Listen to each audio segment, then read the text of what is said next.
dua t'ju bëj ditur së pari, ju dhe opinioni publik, lidhur me letrën time, apo më saktë me njoftimin tim zyrtar, kryetare së Kuvendit, zonja Josefina Topalli, ku për të konkretizuar angazhimin tim si kryetari i Lëvizjes Socialiste për Integrim dhe deputet në Kuvendin e Shqipërisë dhe në dobi të transparencës ndaj çdo akuze për korrupsion dhe shkelje të ligjit, ju njoftoj zyrtarisht për lëndjen një herë e përgjithmonë të imunitetit tim, ky përgjim i pështirë si vetë organizatorët dhe trumbetuesit e tij është kryekëput një blof i shëmtuar politik dhe moral, i cili është bërë në kuadër të shantazheve nga krimi i organizuar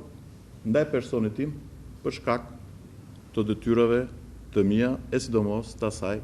si kryetar i Lëvizjes Socialiste për Integrim. Ka një fakt që asgjëson totalisht të gjithë këtë montim të pështirë politik dhe mafios. Fillim të shtatorit, ministër i ekonomisë,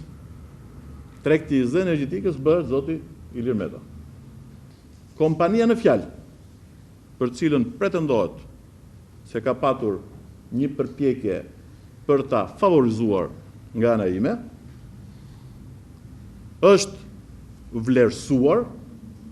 duke respektuar vendimin e gjykatës së apelit, por është skualifikuar për arsye të kritereve ekonomike. Unë nuk e di se çfarë është ajo 700-sja, sepse unë nuk mund të bëj përgjegjësi për interpretimin që i bëhet buzëve të mia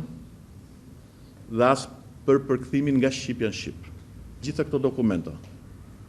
do t'ja vëm në dispozicion në radhë parë prokurorisë së përgjithshme për të gjitha ato montazhe dhe manipulime të qëllimshme